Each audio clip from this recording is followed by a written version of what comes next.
To state the obvious, let me start off by saying that we're living in uncertain times. For the first time in 7 decades, Europe is witnessing a war on its territory.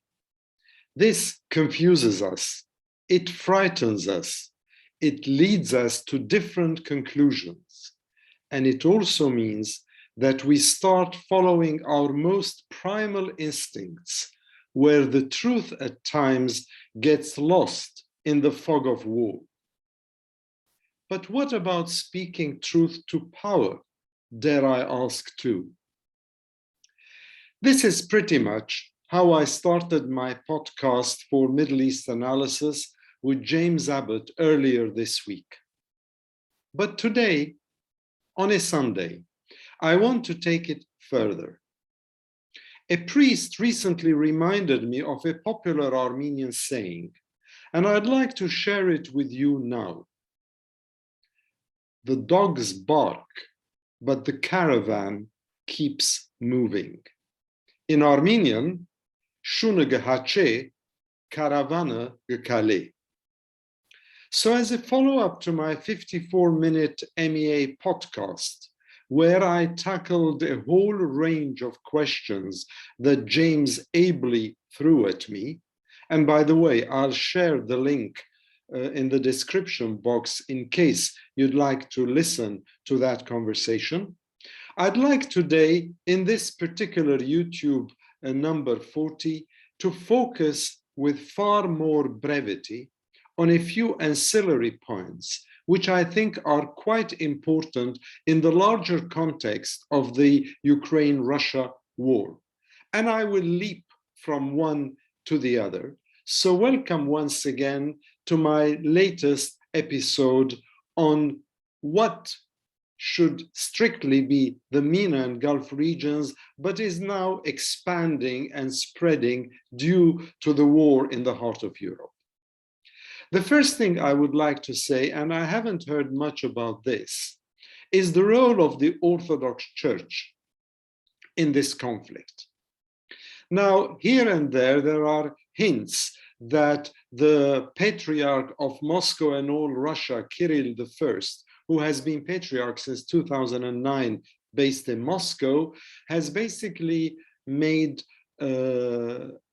statements about this war. He has said that, for instance, he's called Russia's opponents in Ukraine evil forces who have always fought against the unity of Russia and the Russian Church. He prayed for the unity of a single space of Russia and Ukraine in remarks that were actually seen widely as a theological justification for the invasion. Statements have also been coming out from other Orthodox churches.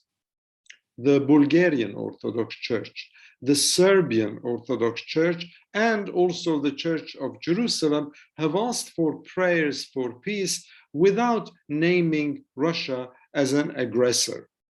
On the other hand, statements from the Romanian Orthodox Church, the Georgian Orthodox Church, the Greek Orthodox Church, and of course, understandably enough, the Orthodox Church of the Ukraine have more directly criticized Russia and President Vladimir Putin. But this is not only a difference of opinion amongst brothers. It's also a reflection of the Orthodox schism between Moscow and Constantinople that broke open in 2019 and is cracking further today. What is good and what is evil in the war in Ukraine is far from agreed upon by those clerics and church leaders. In fact, this schism, this confrontation, this damage in relations between what is supposed to be one church started in some ways when the ecumenical patriarch based in Turkey granted a tomos, A tomos is a decree of autocephaly for a church. In other words, unlike the Catholic churches, which all draw their ultimate guidance from the Pope in Rome as successor to St. Peter, the Orthodox churches in different countries have a sort of administrative independence from one another. So the ecumenical patriarch, which is the first amongst equals, if you want to use a slightly inaccurate expression, the ecumenical patriarch granted this decree, this tomos, to the Orthodox Church of Ukraine in January of 2019, in which it recognized Ukraine as a legitimate nation.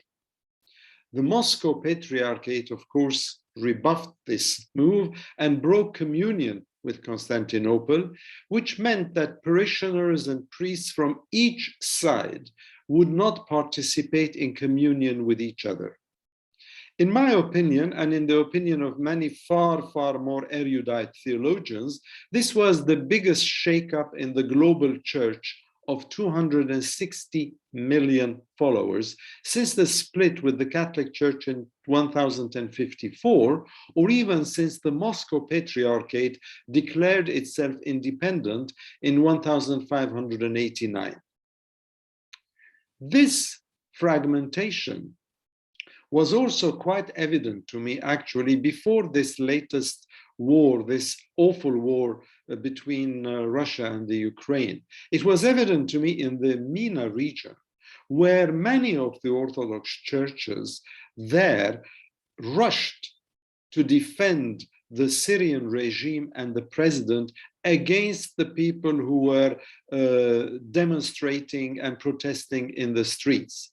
There is a lot of reason for that, not least the fact that the Orthodox Church is viewed as being too close to the powers that are, that it hides under the shade of those political powers in order to defend, it thinks, the interests of its own churches and parishioners. Be that as it may, this is the reality of the Orthodox Church today, that on the issue of the conflict between Russia and Ukraine, on this devastating war, as we've been watching for the past 8-9 days in Ukraine, that this has caused also tensions, quite vivid and livid tensions between different Orthodox brothers of the same faith. And this actually brings me to another point that has been debated, but very timidly, and that is the concept of the just war. Now, at its core, and I've done a lot of writing on the just war in the past, not recently, I must admit, at its core, the just war theory wrestles with whether to go to war or not. What is one fighting for? Is one fighting for democracy? And if so, how does one fight, and what are the limitations of this war? Factors to consider when talking about the just war are whether there are other means of achieving this goal, on whether the war causes more harm, and whether, and this is quite important too, it is proportionate. What is the just cause, this theory would ask? What is the imminent menace, this theory would ask, and what is its success rate? And by the way, this theory that has been propounded by Saint Augustine, who incorporated Aristotelian thinking into Christian teaching, and also Thomas Aquinas, the Italian theologian who developed these principles further, is not only a Catholic or, dare I add, a Christian concept. It's also applied by other traditions as well. So here is the reality in a nutshell, in a very, very discursive and abbreviated nutshell, about the tensions and the problems facing the Orthodox Church over the Ukraine war now, but also in other parts of the world, as I've mentioned, and also the issue of the just war, whether it could apply this label to what is happening today or not. Let me now leap, as I said, I would leap rather abruptly from one point to another. Let me leap for a minute or two and just sort of say that at the beginning of the war and before the invasion started, people were talking about one way out of this would be the Finlandization of Ukraine. In other words, like Finland, like Switzerland, that Ukraine would become neutral, and that way it would neither lean toward the West nor toward Russia, and Russia, and particularly President Vladimir Putin, might be happy with that situation. Interestingly enough, the irony of it, the paradox of it, is that now these countries, particularly Finland, and we've seen pictures on our telescreens of Russians in trains leaving Russia and going to Finland during this war situation, that these countries that are supposed to be neutral and have refused to join the NATO alliance of 30 countries, they are now moving away themselves from neutrality, and there is a moral to that lesson there. And then let's talk about the reactions to the war, or the impact of this war, in three parts. One is President Zelensky himself, who has basically upgraded his profile, and he's become quite the darling of many Ukrainians and also of the liberal West. I'm a little bit worried that he might actually ramp up his expectations a bit too much in such a way that the West cannot respond positively, and he's been saying it constantly. He wants the Ukraine suddenly now to join NATO, now to join the European Union, now to apply a no-fly zone over the Ukrainian skies. That is not going to happen easily, and I'm just a tiny bit worried that this man, who has an instinctive understanding not only of the media and social media, but as a comedian in a formal life, of how to link up, how to speak with people, that he might actually, if he ups the ante too much, that he might be hoisted by his own petard. And then there is the West, and I see that ironically, it's a state of war that has helped enhance the cohesion and the coherence of the West in terms of NATO and the European Union. That's quite interesting. Even at the European Union, the UK and the other member states of the EU, the 27, are actually cooperating far more smoothly. And thirdly, the third component I would add when it comes to this is the Russian increasing discontent within Russia and the Federation itself that is not being reported well, because people aren't allowed. In fact, it's been outlawed to talk of a war or to talk about anything that might appear as being treason against the motherland. Then let me leap or jump to refugees and mores or norms, if you want. Now, I was watching a very interesting French documentary on TV5 channel, satellite channel, and it talked about those refugees. We're talking about 600,000, 800,000. Now we're projecting well over 1 million that will cross borders into Poland, and less so, but still into Moldova, into Slovakia, into Romania, that these refugees that are going there, the Ukrainians are being given priority, and others, people, men and women of color, Indians, Africans, Middle Easterns and Arabs, are actually being deprioritized when it comes to crossing the border away from the Ukraine in order to go elsewhere and then possibly, I suppose, fly out to their own home countries. Now, that is a little bit worrying or concerning for me. More so when I hear people, from the Prime Minister of Bulgaria himself to other media people, to other well-known figures, saying, oh, the Ukrainians are Europeans, they're not from other cultures. they're Christians, they're not from other faiths either. Now, I understand this guttural instinct. It takes a very noble man or woman to say, I don't have one midget, one smidgen, one iota of that.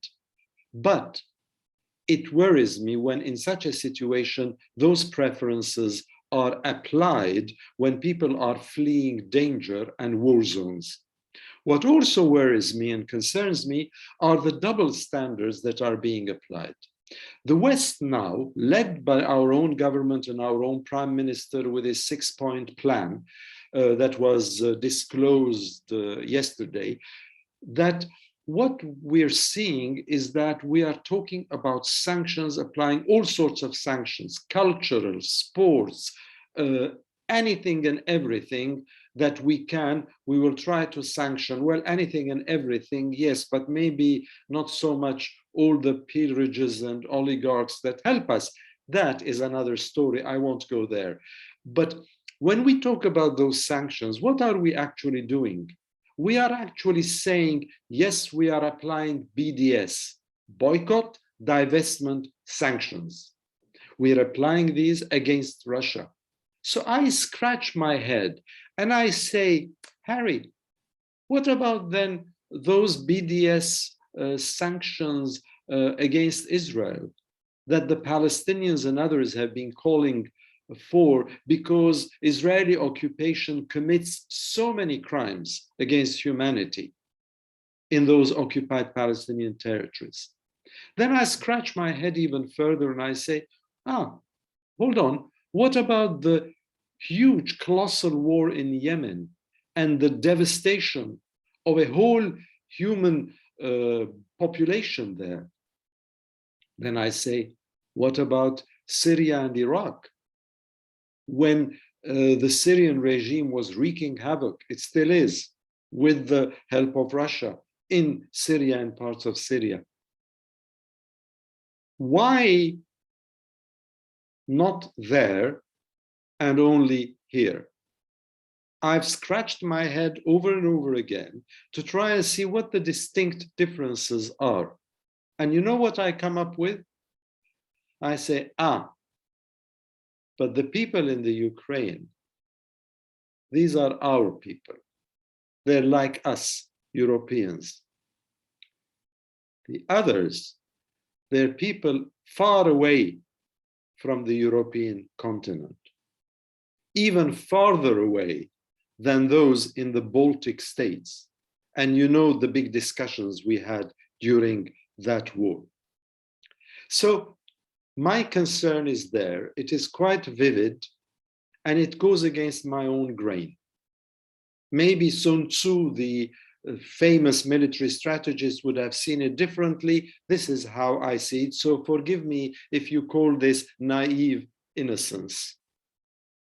Finally, I would like to touch on conflict resolution. Now, we know that there are so many attempts by so many countries to try and tailor a resolution to this conflict to spare us the ravages of war, the dogs of war, as Shakespeare called them. And we've seen that many parties are ready to host those discussions. Switzerland has offered its services. So has Turkey, a few times actually. So has Israel. So has Saudi Arabia. Israel, in fact, the Israeli Prime Minister Naftali Bennett was in Moscow only yesterday, accompanied by his housing minister Zeev Elkin, who speaks fluent Russian, so he would be the translator, I suppose, and met with Russian President Putin for 3 hours. He is now, today, Sunday, in Germany, in Berlin, meeting with German Chancellor Olaf Scholz. Now, is this conflict resolution? I mean, it's very interesting. Naftali Bennett, the peacemaker in the Ukraine-Russia war, because there is a large Jewish community there, but the warmonger when it comes to Palestine. It doesn't work with me because I look at the standards, they're not the same. Either ignore both or work on both. Anyway, conflict resolution, at its most basic, You can't get more basic than that. It's just pita bread and hummus basic. Compromise. Both sides have to bend backward in order to be able to bend forward too. And at the moment, I don't yet see this. President Putin refuses to do this, so he wants to show that he's a strong man. He wants to show that once the Cold War ended and the bipolarity of the globe ended, and we became unipolar with only the United States, and then China rose, and now we're talking about a tripolar system, China, Russia, and the United States, with the others, the smaller countries, also wanting to have a slice of the cake. So compromise, bend backward to bend forward. Think of the larger interests, not only your own narrow interests. So at the end of this YouTube, I'm not going to repeat the Armenian saying about dogs barking and caravans moving, or dogs howling and caravans moving. I'm going to go back to a quotation I've already used. And one of my dearest friends, who also guides me a lot when I err, liked it a lot. I'll go back to the Athenian historian Thucydides, who during the siege of Melos in the Peloponnesian Wars between Athens and Sparta, what did this historian say? The strong do what they can, and the weak suffer what they must. Frightening, isn't it? Have a nice Sunday. And if you're so inclined, in your own way, in your own language, in your own tradition, please pray for peace. The peace of the Ukraine and Russia war is, at the end of the day, our peace, all of us.